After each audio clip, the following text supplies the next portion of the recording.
to a very serious injustice that is being done to them. Namely, they are being saddled with mountains and mountains and mountains of debt, and worse than the official debt, the unfunded obligations that are being passed on to them. And the quantity of these is simply staggering. As the book points out, and others have made clear, that the unfunded liabilities are mounting day by day. And every day that we do not address these questions, they get worse. Jagadish Gokhale at the Cato Institute has been calculating the total fiscal imbalance, that is to say, the difference between what under current law in both the United States and in European Union is required to be expended and what under current law is expected to be collected in tax revenues. That difference is the fiscal imbalance. He points out in the United States, in order to pay that difference, the state would have to gather another 9 percentage points of GDP over current tax burdens and collection just to meet the difference between tax revenue and anticipated expenditures. It's simply staggering. And of course, no politician wants to address these questions and deal with the hard realities. Several quick points as background to the welfare state before I introduce our speakers. Number one, it was initially instituted not as a means to be nice to people, but as a mechanism of social control. It has its roots in politics. Otto von Bismarck was actually quite explicit and clear about this. Make people dependent on the state, and you will be able to control them. And he could not have been more clear and explicit on that fundamental question. Second, it functions as a tragedy of the commons, just as we see in overfishing where there's no property rights. If I don't fish today, it doesn't mean there are any more fish for me tomorrow. If I don't catch the fish, someone else will. My self-restraint will not result in any additional benefit to me, unlike if I own the fish. You can imagine with farmers and cattlemen, they don't go out and massacre all their cows one day. They want there to be cows in 10 years and 20 years as well. But in a tragedy of the commons, I don't get that benefit, and that is what our welfare states are. They're tragedies of the commons. If I don't get that government subsidy, my taxes are not going to go down. Someone else will go and qualify for that subsidy instead. We have a very serious collective action problem. We also have friends who are working very hard to address these questions. These are not just theoretical or philosophical issues. These are numbers, issues which we have to enumerate, we have to understand the institutions, and be able to address them. So we have John Tillman, who's the CEO of the Illinois Policy Institute, so right here in Illinois. His bio is available to you in the program.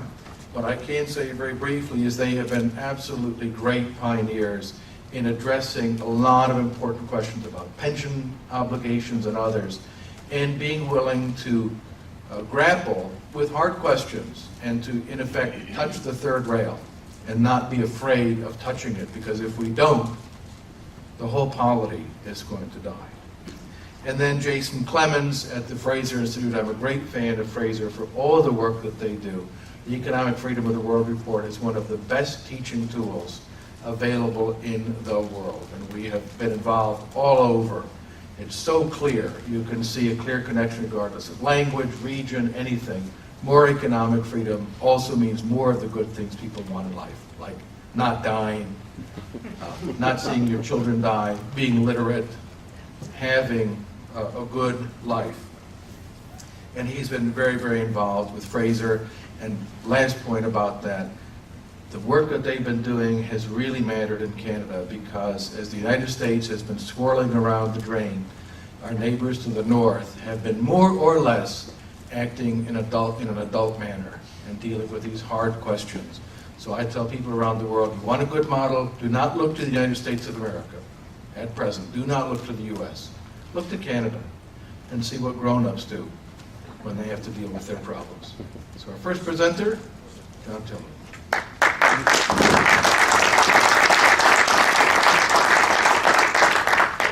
So Thank you, Tom, and it's great to be here with Atlas, and it's been a great partnership for this event.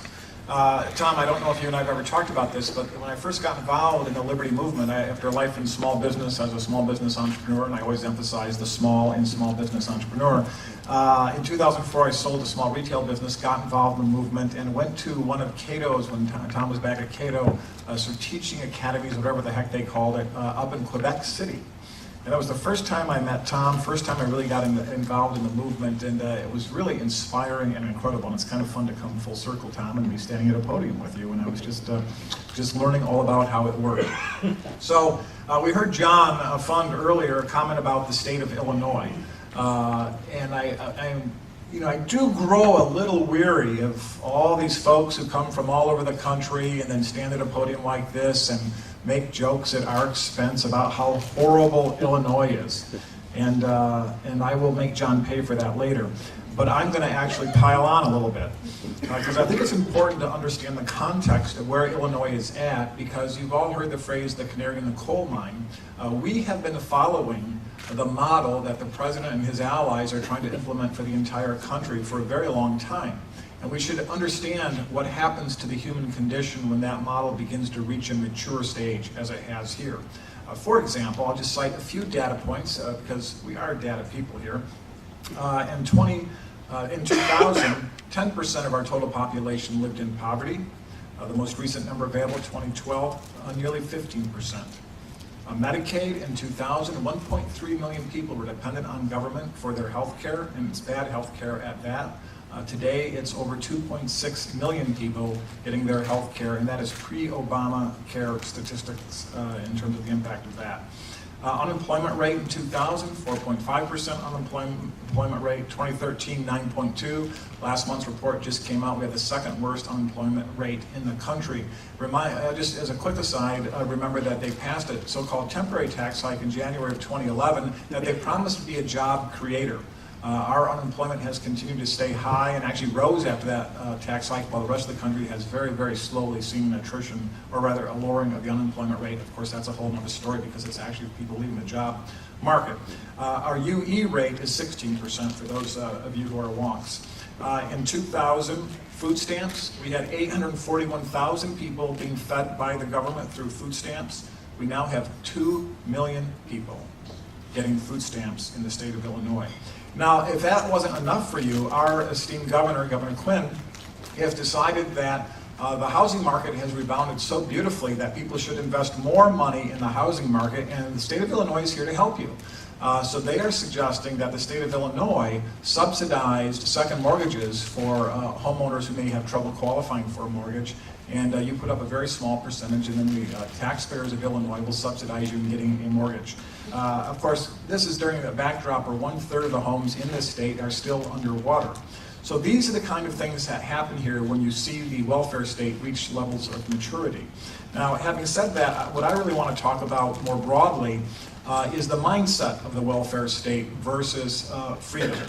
And I think what is very interesting about it is what was said a couple of times earlier by speakers, and Tom just referred to Bismarck, and what I call the dependency class. I think it is really extraordinary how the left views the population as a group to be recruited into an ever-expanding class of dependence for your food, your shelter, your clothing, your health care, your education, really any aspect of your life. The government is here to help you. How many of you have heard the radio ads that the federal government is doing about going to, I forget what the actual address is, because every time I hear it I get a little ill, but it's something like usgov.gov. Anybody heard those ads on the radio? The government is advertising how you can go to a central planning website and learn how to shop from a menu of benefits in which you too can become more dependent on your fellow citizens. And remember, this is all being done against the backdrop where we have people being drawn into ever-expanding dependency for more and more aspects of their lives, and thus voting blocs and constituents forever. It's very much like a feudal system. Meanwhile, we are putting into tax-paying servitude the producers to make it all work and pay for, and hope that people all don't change their citizenship and go to Singapore. Think about the morality of that approach, and the morality of that approach as compared to what we believe. What they believe is that individuals should essentially be leashed to the state, in a dependent state, forever. They will get provided with bread and circuses, as the saying is long been, and in return you will continue to vote and live this life that is capped with an artificial ceiling. The whole point of the conversations we heard earlier during this lunch program is that when you have that dependency class, whether it's the sad-eyed Monica in East Berlin, when you are locked into a limited upside potential, it really destroys the very essence of the human spirit. What we want to do, and what I think the fight in Illinois is for right now, that I think is going to be quite profound in 2014, is we want to unleash the human spirit. We want to set the human spirit free. I always like to point out that when the founders said life, liberty, and the pursuit of happiness, they changed that phrase to happiness rather than property purposefully. And when they said happiness, they did not mean let's get together and go to the bar after this program and get happy hour started sooner with cocktails and let's get happy. That is not what they meant. What they meant was unleashing the potential of the human condition. That is what freedom does. And what tyranny does through dependency, and I do believe dependency is tyranny, is it crushes the human spirit. And that is what I think we are fighting for. And that's why the fight in Illinois, I think, is so profoundly important. Because really, when you think about this state as compared to the rest of the country, there's a couple other examples on the coast that you could pick. The progressive model is in full bloom.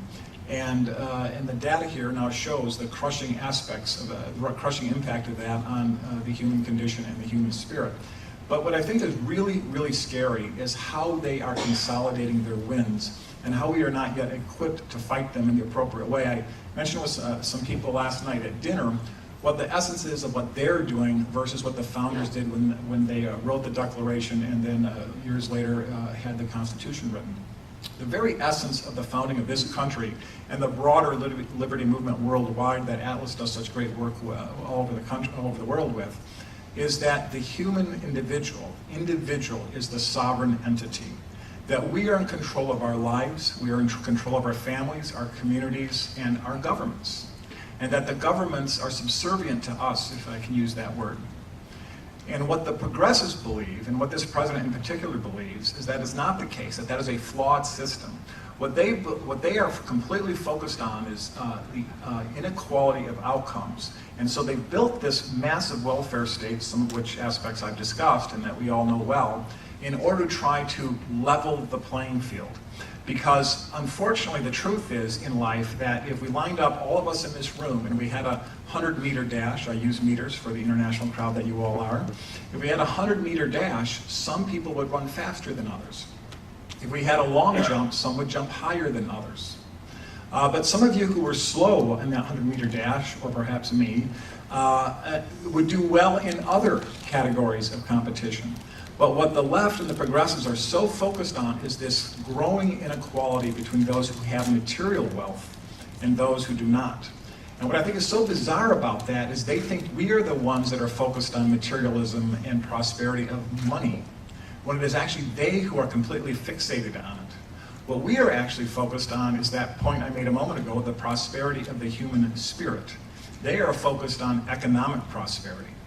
And we let them own that too much. It is us that care about the human condition, not the material condition. And this is true, of course, in life. Going back to the founders and the president, the founders knew that by creating this country and the other aspects of liberty around the world that are similar, and the lessons we took, of course, from Western Europe and elsewhere, is that by having the individual sovereign and setting up these competing forces, if you will, the individual could always be protected in terms of their freedom. How many of you happen, though, to read or listen to President Obama's second inaugural address? Anybody here? I feel a little bit like John Fund during his visits to his high school. I'm going to encourage all of you to go read the transcript or watch it. I'm not going to get it quite right. I'm paraphrasing the quote, but the president said in his second inaugural that when times change, so must we. And to protect our freedom, we must resort to collective action. There is no more Orwellian words than those. What he is saying is that individual sovereignty is flawed because it results in inequality. And so the idea of individual sovereignty itself is flawed, even though the country was founded on it. We must modernize it. We must modernize it by converting individual sovereignty into a co-equal or perhaps even superior state sovereignty. Because it is state sovereignty through collective action and the force of law that will allow us to properly allocate resources and opportunity. And this is what they're doing. When you look at their policies, that is what they are doing. And that is the ultimate aim of the welfare state. And how does that relate to pensions? And I'll conclude with this thought about pensions. We've done amazing work on pensions. We have an amazing team here that has done a fantastic job. And one of the reasons we are, frankly, attacked so much now is because we are currently making massive inroads into how people perceive the pension dilemma. When we debate union members, union spokespeople on the issue of pensions, we have completely flipped the moral argument on them. Well, we just don't think it's fair that a poor and working class worker who might make $20,000 or $30,000 a year has to work till they're 67 for a maximum welfare or Social Security benefit of $32,000, while a government worker works for 30 years, retires at 55 with a starting non-taxed pension of $62,000 in free health care. We think that's immoral and not fair, because it's true. It is true that that is immoral and unfair. You cannot carve out a protected class of government workers at the expense of the poor and disadvantaged, and that is what the left is now doing, because they are the chosen ones. And they encircle this other dependency class, including the poor and disadvantaged, to help pay for their political power, their Praetorian Guard, if you will, of their electioneering. This is immoral. The other thing that we pointed out is that it's immoral that a teacher can work for 30 years, retire with a benefit of $2.6 million, having only put in $115,000 of their own money. And the difference is made up by poor and working class taxpayers who average $20,000 to $30,000 in income and work till they're 67. These arguments terrify them. And I suggest to you that the way we beat the welfare state and the way we beat the left is by re-seizing the moral high ground and making these sorts of arguments about why we are setting the human condition free, unleashing the human spirit, and they are creating a dependency ceiling. Thank you.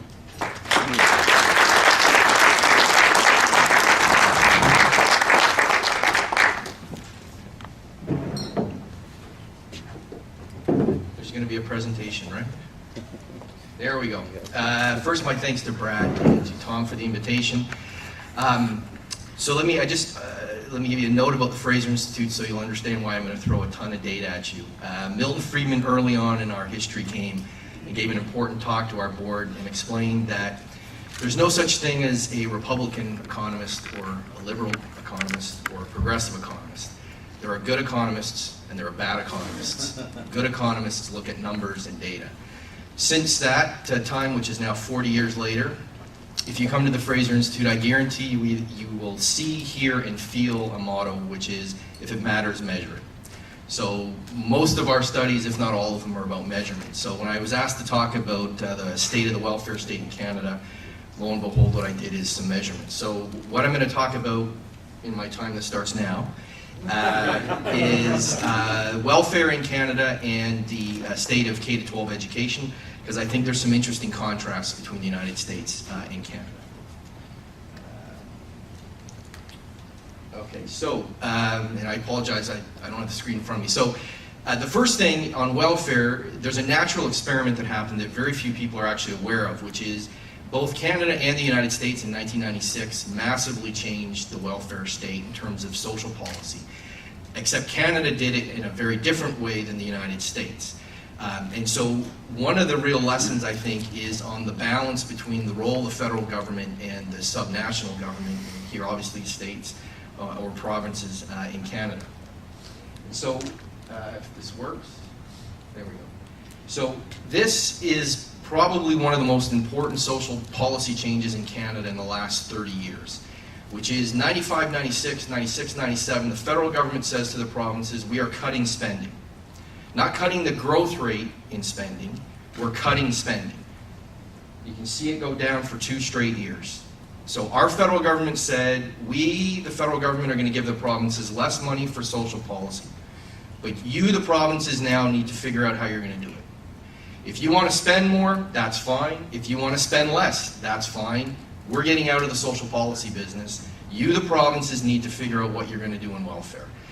In doing so, the federal government removed a whole bunch of restrictions that had previously been placed on the provinces.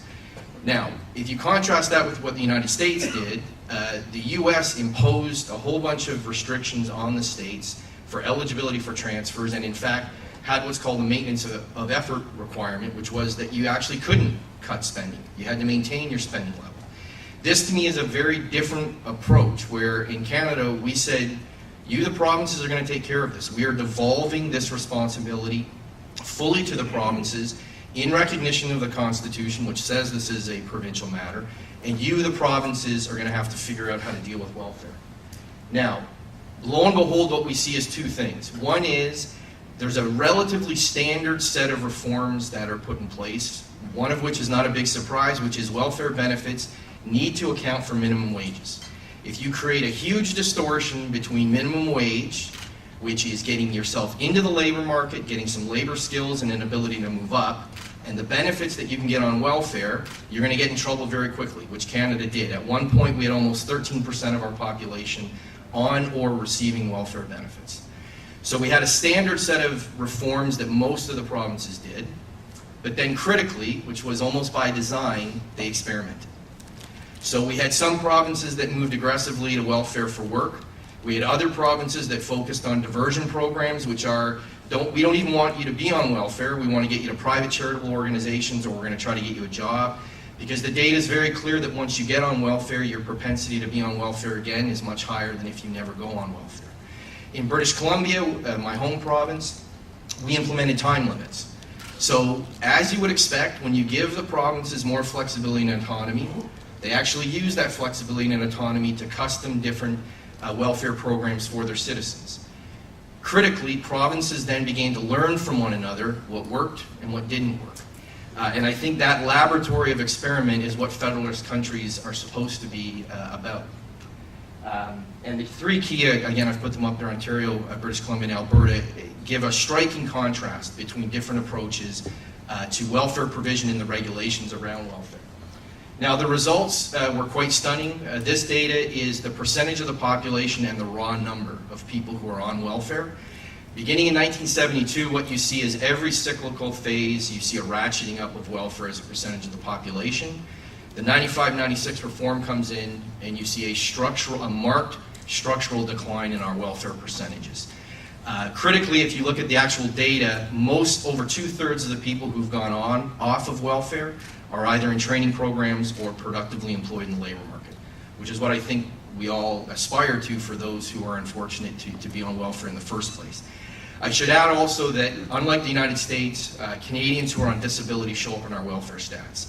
So this number, if we translate it to be the equivalent of the United States, is actually about 3 percentage points lower than it would be for Canadian data. Again, for those interested, there's some important studies that have actually looked at and followed people over time as they moved off of welfare and how they are doing. And again, when you get the incentives right, my view, most of us, I think, when you get the incentives right, you get productive behavior. And that's exactly what we've seen in most of the folks who are moving off of welfare. That's not to say we have it perfect. We certainly still have a problem in mental disease and drug and alcohol abuse.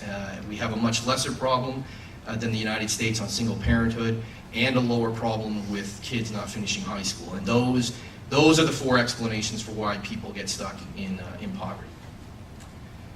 So again, just a summary on welfare. Much more decentralized approach, I think, than the United States, and marked decline in welfare rates in a positive way. In a positive way, I mean that these folks were back employed in the labor market or in productive training programs. So let me, go to K to 12. So I had the pleasure of working in the United States for 3.5 years. I'm still to this day do not understand why more of our friends in the United States do not use the Canadian example of K to 12 education to hammer home that there's a better way. And hopefully I'll show you some of the points for that. First off, Canada's federal government has no role in K to 12 education outside of Aboriginals, which is a very small component of K to 12 education, and it is actually one of the worst components of K to 12 education. So we have no federal minister, we have no federal department, we have no federal ministry that is charged with, responsible for, or looks at K-12 education. It is entirely a responsibility of the provinces, which gives them a lot of autonomy and flexibility in how they deliver K-12 education. So if we look at costs, this is now Canada-US. You can do it either per student or you can do it as a share of GDP. Canada spends less than the United States on K-12 education. You basically have to massacre the data to even get us close to parity in what we actually spend to deliver K-12 education. I think more importantly are the results. I've given you the most recent PISA results here for Canada, the United States, and the OECD average. Canada outperforms markedly both the OECD average and the United States on all the PISA testing. You'd see similar results if you looked at PEARLS or TIMS or the other international tests. Some other measures, students per teacher were comparable. Teaching hours actually is quite interesting. The United States has markedly more teaching hours than Canada. I'm not sure what is done in those teaching hours, but you have more teaching hours than in Canada. Critically graduation rates, again, we do better than the United States, and employment for those who finish high school, we do better than the United States. So it strikes me when we look at this, Canada is spending less on K-12 education. We're getting markedly better, or at least marginally better results on most of the outcome measures when it comes to K-12 education. So one of the questions is why? I've given you the first answer, which is the provinces are allowed to experiment. The federal government does not tell the provinces how to deliver K-12 education. So what I've given you here is public school only data. So red bar is Anglophone schools, the blue is Francophone schools, and the green is religious schools. So we have 3 provinces that teach between 22 and 30% of their kids at a fully funded public religious school. We have other provinces, particularly Atlantic Canada, that does the poorest in the country in terms of education performance, who've said, no, we're going to have one public system, one basically monolithic Anglophone public system. However, what's key, for me at least, if you look at Quebec, Ontario, Manitoba, Saskatchewan, Alberta, BC, we don't have a monolithic public system. What we've created in most of those provinces is competition within the public system, either by using Francophone schools to augment the public Anglophone school, or religious schools, which are largely Protestant and Catholic, as an alternative choice. Now critically, particularly for a lot of the folks in the audience who are interested in school choice, we have 5 provinces who have province-wide voucher programs. So in my home province of British Columbia, 1 in 8 students attends an independent school or private school. 50% of the operating cost is paid for by the government. 60% of the curriculum that the school has to teach is provincially imposed, or it has to be in line with the provincial curriculum. But what that has done in those 5 provinces that have province-wide voucher programs is create a parallel education system. If you're a parent and you want alternative education, whether it's Montessori or Waldorf, if you want religious education, whether it's Roman Catholic, Jewish, Muslim, Christian is the other big denomination, then you have an option outside of the public system. And so when we look at the Canadian data, we have very different models between different provinces. Again, we have some that have very large public systems. We have others that augment their public system by having competing public schools. So for example, in Ottawa, our national capital, depending on the school district you live in, you can have 5 public schools from which your child would be able to choose, plus independent schools. So for example, the district we lived in for a year, we had 7 schools that our kids could choose from. 2 of which we had to pay for fully, 5 of which were fully paid for by the public system. That level of choice and competition is what not only explains our lower costs, but our better results. I've just gone through some of the different experiments, both in charter schools in Alberta, the voucher education in many of the western provinces, and then the competing public models, particularly in central Canada. So again, in terms of education, you'll notice I'm not talking about healthcare, but in terms of education, we have a very decentralized model to the provinces, allows a great deal of flexibility, autonomy, and experimentation between the provinces, which has not surprisingly led to different approaches. And thankfully, many of the provinces are learning from one another. So for example, one of our prairie provinces just implemented a province-wide 50% voucher program, which is a replication of what British Columbia has done.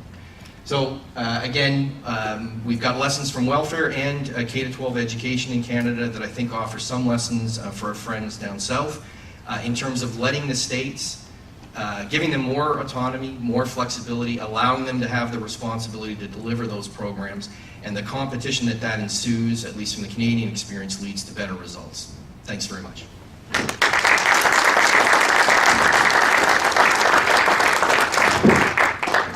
Thank you, gentlemen. We have an opportunity for some questions and a microphone. I'd like to pose the first one for each. If you had to choose the most important single reform that you think could be copied, what would it be? Just one.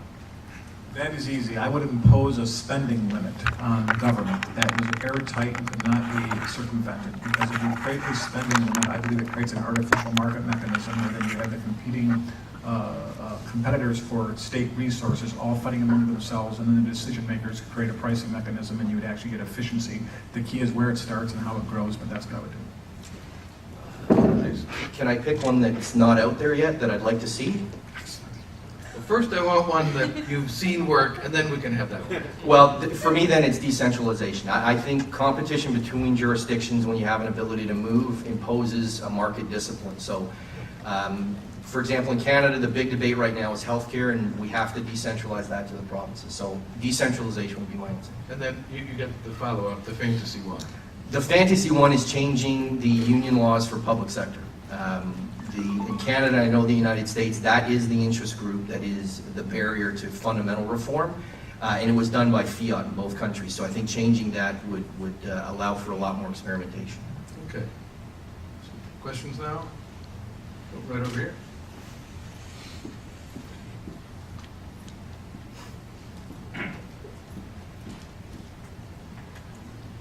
John, is there a tension in your movement and what you do in your organization and similar organizations between the focus on materialism and the focus on liberty? I know I described your organization, and I think you do as well, as a liberty, free market-oriented organization. And your criticism of Obama to start the talk, I think, was Obama and the left end up focusing more on materialism than conservatives on the right, I think you said. So I'm wondering, I mean, you hear this, I mean, for this group, the pitch is liberty. And I read, perhaps as much as anybody, what the Illinois Policy Institute puts out. Your bread and butter is to talk about pensions and make them sustainable. I know there's a freedom issue to pensions, defined contribution as opposed to defined benefits. But still, it's make them sustainable. When you sell, you're selling lunch bucket issues, kitchen table issues. You're saying take-home taxes. Taxes should be lower, less regulation, more employment. So the question is there a tension? Is the liberty pitch for groups like this, I mean, let me just, I know I'm trying to keep it short, but it is a tough question. Because I'm ready to answer it. Basically, I agree with you. But I tried hard to come up with a question, John. But seriously, so if you look at the governor candidates who you admire, I think, Scott Walker, Mitch Daniels, they succeeded on the materialism issue. They didn't go out there and pitch liberty. They went out there and pitched, go with me, we'll improve the quality of your life. So a political candidate has a very different job than what a policy advocacy group like ours does. They're just different jobs. So how they're going to approach this is completely different. But let me go to the crux of your question. As we talk about the public policy issues that are timely and topical, have currency in the public debates of the day, we always try to talk about the data, and data always ends up focusing on materialism on the one hand. But if you actually are a discerning reader of our work, particularly over the last couple of years, you will see that we almost always frame all of our arguments within the moral dimension, within what is fair and reasonable. We've talked about freedom and fairness. We talk about how to level the playing field, and we're frankly using the left's language because it's effective and true, that our ideas are the most equitable way. It is fairer to not have a special class of protected citizens who are in government unions, who have a guaranteed pension benefit for the rest of their life, And so when the market goes down, they're protected from the market that goes down, and they worked politically to do things that make the market go down. And then the political class goes to working class and middle class and poor taxpayers and says, you've got to put more money in the pot for those guaranteed pensions for the special protected class. And oh, by the way, I'm so sorry that your own 401k just went down 40%. So you have double jeopardy on the part of the unprotected class versus the protected class. So when we talk about all these things in the material dimension, we always try to talk about it within that moral dimension as to why, because it's immoral to create protected classes of citizens at the expense of others. And we try to do that in all that we do. Could anyone either explain or turn into a great soundbite for our side why those who go all out for diversity do a 180-degree turn and go all out for equality when it comes to income? I'm happy to take it, but I don't want to cut you off. Because they don't care about diversity. It is a lie. What they care about is political power, and diversity is merely a cudgel to beat up people who don't know how to talk about it properly. It's a lie. They don't care about diversity. Diversity is a weapon. Ironically, it is the freedom movement that cares about diversity. Look at this room. Look at the people in this room. Look at how when freedom flourishes, nobody cares who you are, where you came from, how much money you made, whether you're first generation, third generation, black, white, tall, fat, or skinny. Nobody cares. They're the ones who are tracking, and they care because they use it for political purposes, and that's why.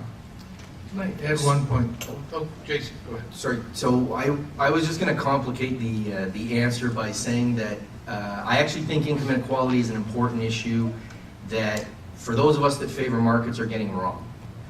And I say that because there are three sources of income inequality, and we fall into the trap of the left, so to speak, in assuming that we're all talking about the same thing. So, for example, if the inequality is driven by the fact that you have business people gaming the system and extracting rents from their citizens, then it is a problem.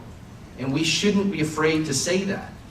One of the richest men on this planet did not get rich by delivering a great product at a low price for the mass of his population in Mexico. He got it by getting political favors. Similarly, if you got wealthy like Baby Doc by stealing money from poor people, then there is a problem.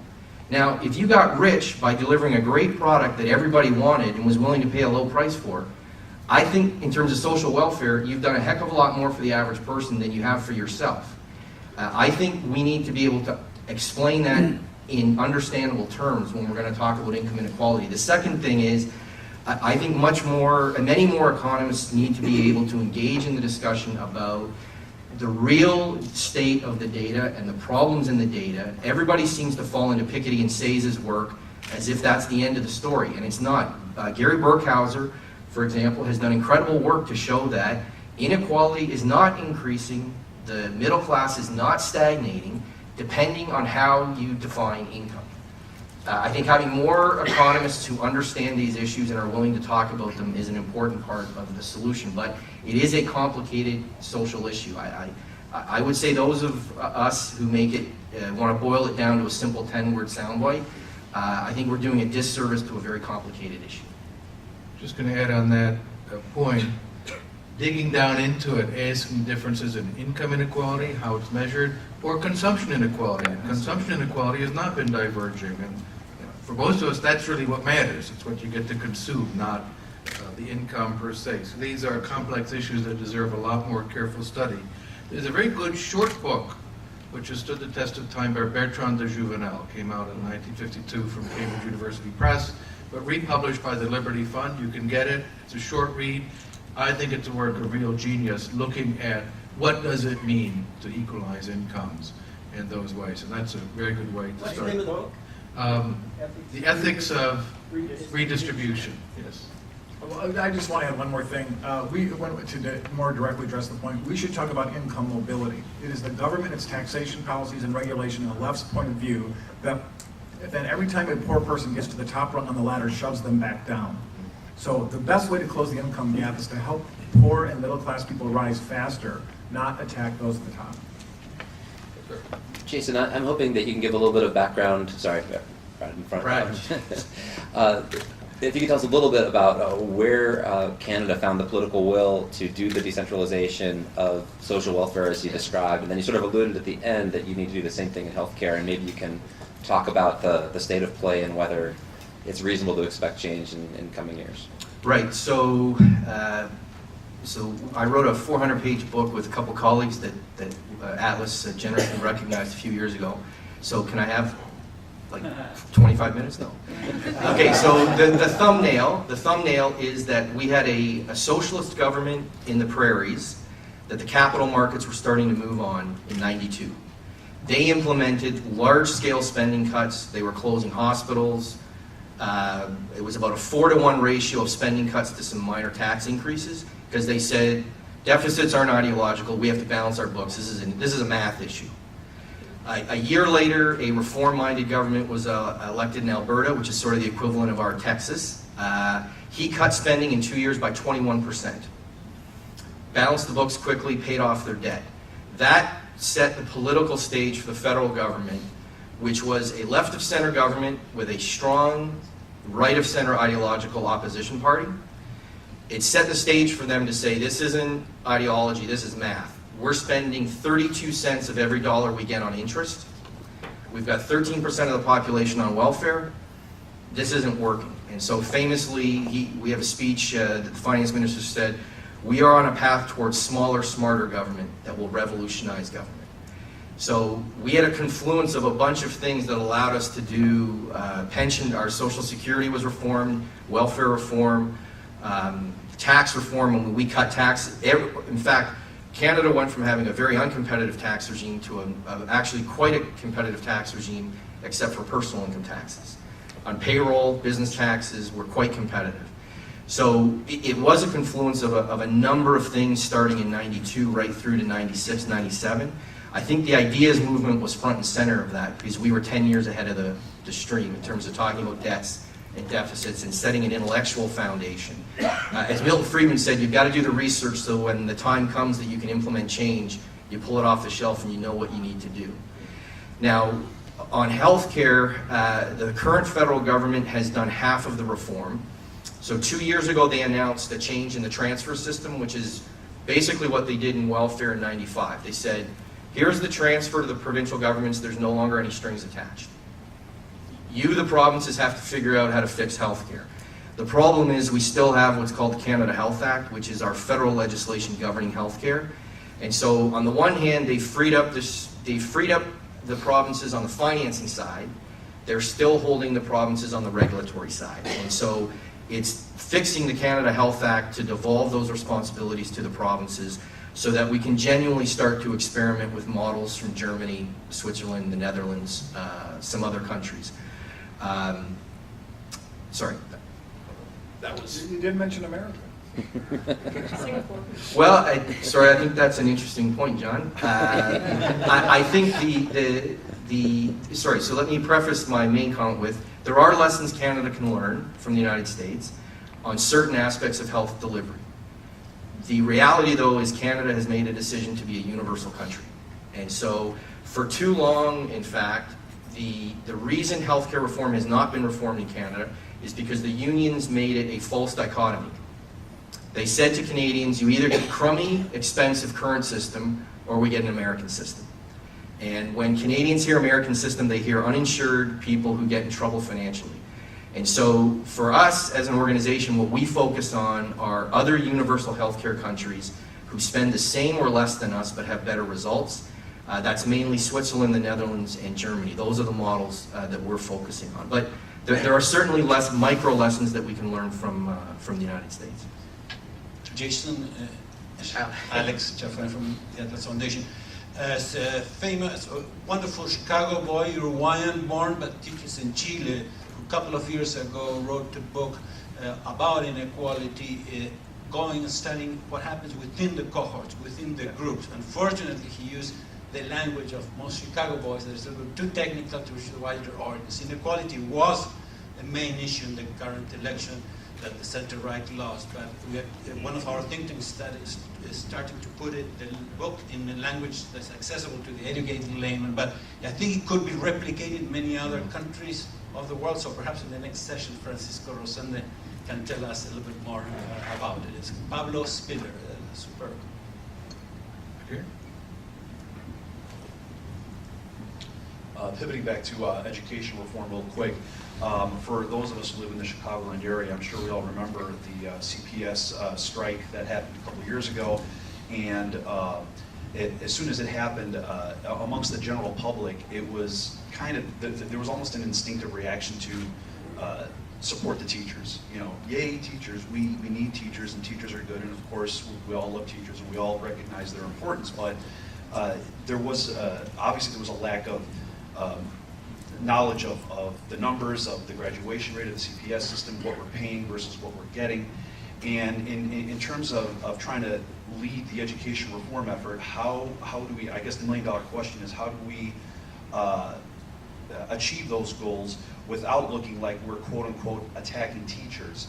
And in terms of what was accomplished in Canada, you know, what were the, how did you get past the arguments that, you know, decentralization and you know, forces competition between teachers instead of collaboration, and you know, it won't produce any positive results, and you know, how do you win the argument on that as far as public awareness? Sure. So we were deeply engaged in the teachers' strike, and I think we had, over a period of about 2 weeks, 286 media hits. We were very engaged on this, and you're characterizing it correctly. Initially, there was massive support in the Chicago community for the teachers, and then they negotiated the deal, and then they were going to actually reject the initial deal and go back for more, and then the entire ground shifted under their feet. We now know a little bit about what happened there. The short version of what happened there is they lost the moral high ground. They started out where people were sympathetic to the teachers, but we and others did a tremendous amount of work. Average teacher makes $77,000. Average citizen that's paying those taxes in the city of Chicago makes $40-some thousand. They start with a retirement at $60-some thousand. They work 9 months. They have one of the shortest working years. They work fewer. After a 12-year career, they get 1 year less education here than in Houston. Data after data about the human cost of the monopoly control of the Chicago Teachers Union on the children of Chicago.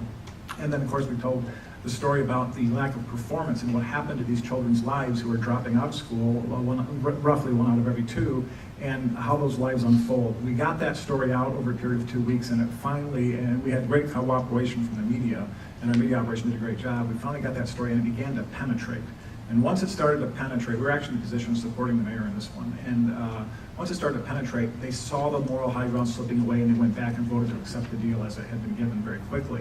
So for us, the pathway on this has to be to try to communicate with particularly the minority communities in urban America who are being absolutely bludgeoned by a failing system. That's number one. And number two, communicate with suburban and downstate communities or rural communities across the country that school choice for urban America is not a threat to your suburban schools. Very difficult, double-edged sword. So in terms of Fraser's approach, we have my colleague and I have developed over 20 years, I suppose, a framework.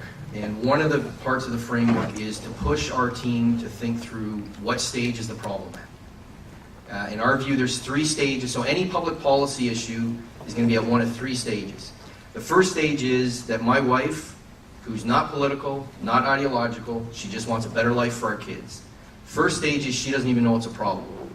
Okay, so the kind of studies that we're going to do have to be easily accessible for her to understand in a minute that there's a problem. So we, for example, we've been doing school report cards for 16 years at the Institute, trying to highlight real problems in schools and in school districts, problems between the administration and principals, problems with the, okay, so stage 1 is you got to convince people it's a problem. Stage 2 is people are starting to get it's a problem, and you had better start doing work on what the heck the solution is. Stage 3 is everybody agrees it's a problem, what is the solution? And so, again, I'm not aware of the specifics in Chicago, but for any think tank or ideas-oriented organization, what I have seen too often is fantastic papers coming out, wonderful papers. There's 10 people interested in it because those 10 people know it's a problem.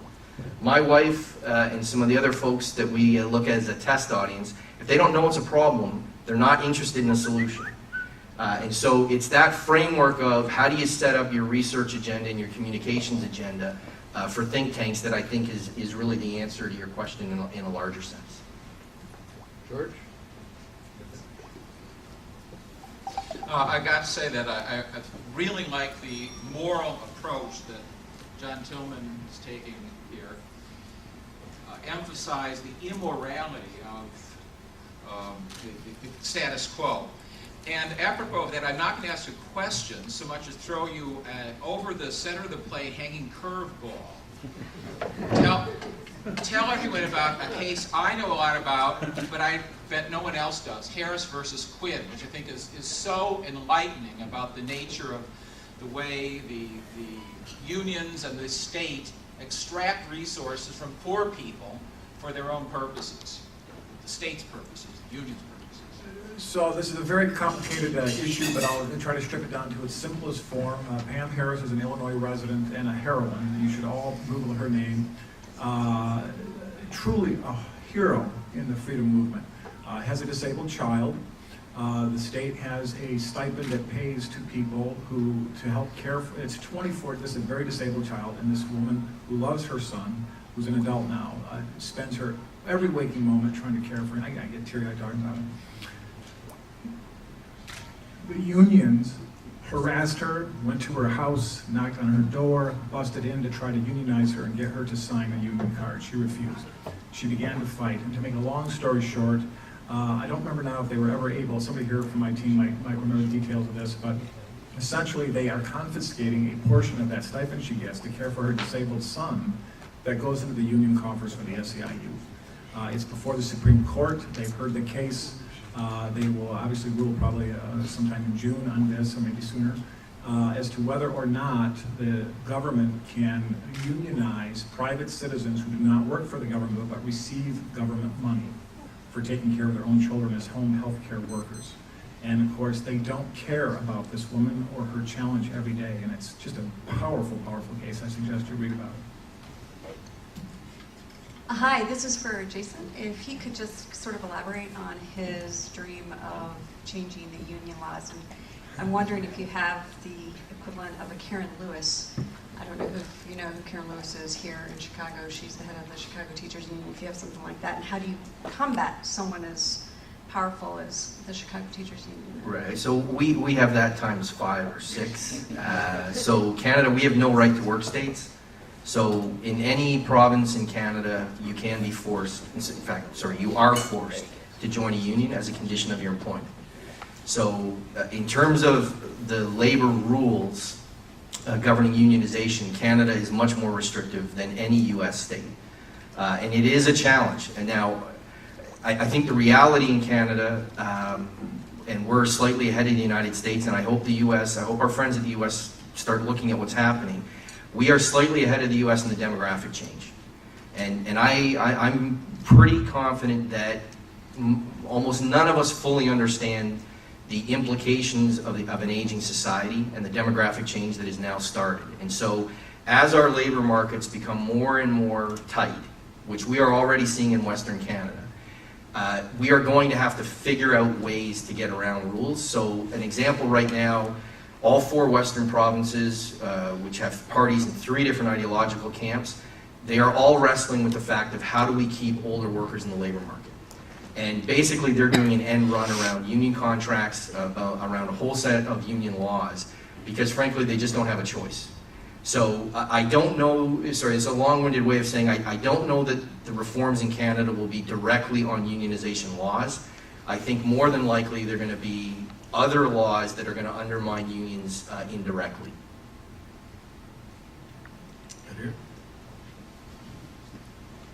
And this will be the last question. Sorry. A question for Jason. 3 quick little questions. You mentioned voucher amounts of 50 and 70%. Is that of average per people's spending? In any of these voucher programs, are parents allowed to top up or contribute toward the education? And if they aren't, has the fact that the vouchers might be limited created waiting lists for schools that accept them? Right, so on the voucher percentage, it's a percentage of the average operating cost in the district. And it ranges from 50 to 70% depending on what province you're looking at.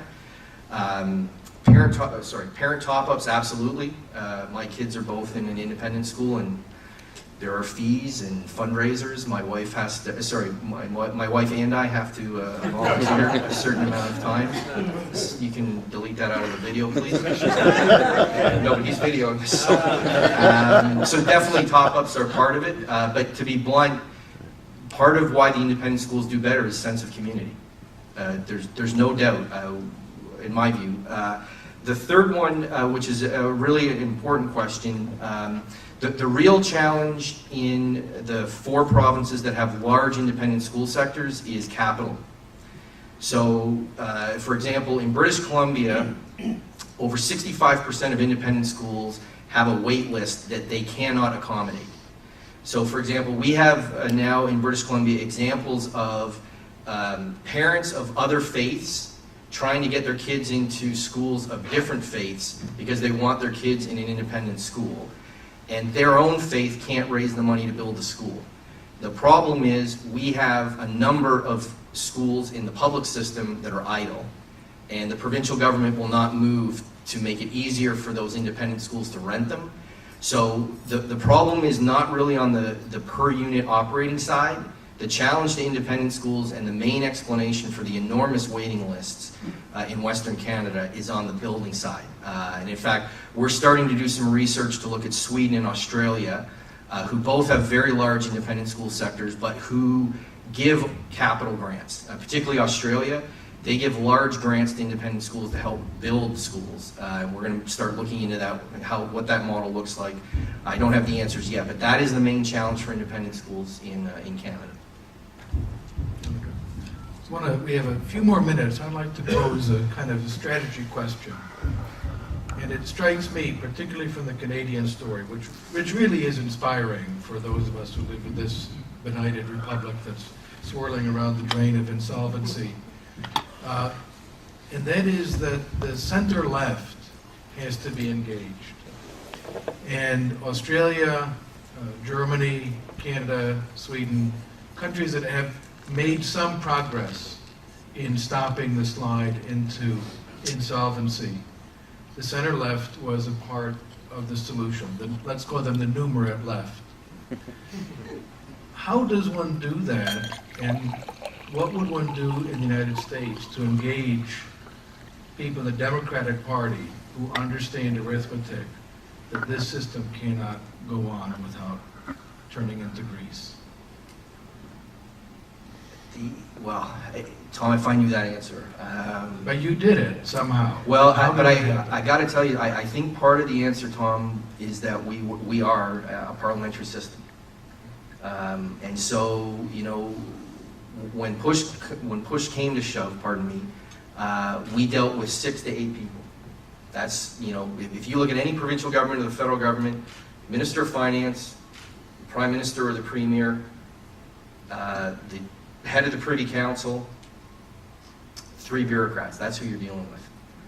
Now, the other thing which is I think, and I should, I mean, because I do think it is misunderstood to some extent, part of the discipline in Canada and Australia were imposed by the capital markets. So, in some sense, I think P.G. O'Rourke is right, which is it's not going to get better in the United States till it gets a whole lot worse and the capital markets start moving against the U.S. I think when the capital markets start moving against this country and say, okay, right now you're spending, what, about 12 cents of every dollar on interest costs? Okay, if that doubles, because you're at we're obviously in a low interest rate environment, if we go to normal interest rates and all of a sudden your Treasury Secretary says, okay, we need to change Medicare and Medicaid because we're running out of money. Not because of the unfunded liabilities, but because 25 cents of every dollar coming in is going out on interest payments, and the capital markets are continuing to move against the country. That's when I think you get the numerate Democrats to come and say, yep, I am really beholden to these 2 interest groups, but there's nothing left. You know, I mean, and this is an important dynamic. My own experience in California, I won't disclose who it was, but I had to sit down with a numerate Democrat in the Senate. He agreed with everything we said on education, and he said, until the California Teachers Association is on side, I'm not going to say a thing. He admitted the state, and this was when there was a case in LA where a teacher had been charged and found guilty of sexually assaulting a student and was still teaching. This senator agreed with everything we said about the need for school choice, empowering parents, and he point blank said, I hear what you're saying, I agree with it, until the California Teachers Association is on side. So, Which to me, because one of the things I fundamentally don't get, when I read the U.S. Constitution, relative to the Canadian Constitution, the U.S. founders were so much more worried than Canada about interest groups. And yet, when I look at Canada and the U.S. is more captured by interest groups than we are. so that's an excellent answer. I'll add to it that I think, and you've touched on a little bit, and we're trying to do a little of this with great difficulty here. There's two parts to this. First of all, you have to sell policy ideas in the language the audience consumes. And what you just described is that selling a policy idea to a person who said, the language I consume is the political power of the teachers union. So until you make our policy ideas the politically expedient choice by selling it in that language to political actors, you won't do it. And so the second part that I think is the pathway to do that is that the progressive coalition is made up of people who are in it for business reasons, the unions, the trial bar, nonprofits that get most of the money from the government. And then there are those who are honest advocates for constituent groups, who are true believers that their work is going to help them. Those could be our allies, because they want the same outcome we want. They just believe there's a different way to go about it. And I believe the way we form a coalition is to help the honest people on the left about the outcomes who are not in it for political power or business model, partnering with us. And the example of that, Tom, is the school choice movement, where there is a massive pressure group continuing to grow on the left for school reform. Very good. Yeah, we have time for more. My schedule said 3:15, and I was told we had no more time. We do have time. Okay, right here. What I want to ask is, how do you explain this dichotomy, Mr. Clemens, between having a decentralized education system in Canada for K through 12, and yet a nationalized healthcare system? How would you get both on a level playing field, and what do you see, John, as being the lessons we can take away from this in the U.S. and get both on a level playing field where everybody's free? So one thing that's not talked about in Canada enough is that one of the reasons Canada has remained decentralized is because of the Québécois, which is the separatist party in Quebec. Quebec has had 2 referendums to leave the country, and we have a legal mechanism by which they can leave the country. And so having a threat, a constant threat that ebbs and flows, but it is a constant threat of a historically important part of our country leaving the country, has meant that the federal government has respected the Constitution. Because if the federal government ever said, well, we're gonna research K-12 education, he or she would not be done the sentence, and the Québécois would be screaming for a referendum that the federal government is encroaching on the rights and responsibilities of the provinces. So I think that the coupling of a very clear legal way by which to leave the country with the fact that we do have a province that has ebbed and flowed in its interest in sovereignty has been a real check on the federal government in Canada. Now, please don't take that as I am encouraging Texas or anyone else to start being interested, but it is a reality that explains why the federal government, to a greater extent than I think the federal government of the United States, has respected our Constitution. I don't know that I can add a lot of value. I think that's a great answer. I'll leave it there. Okay, well, we're out of time. I hope you'll join me in thanking our 2 distinguished panelists.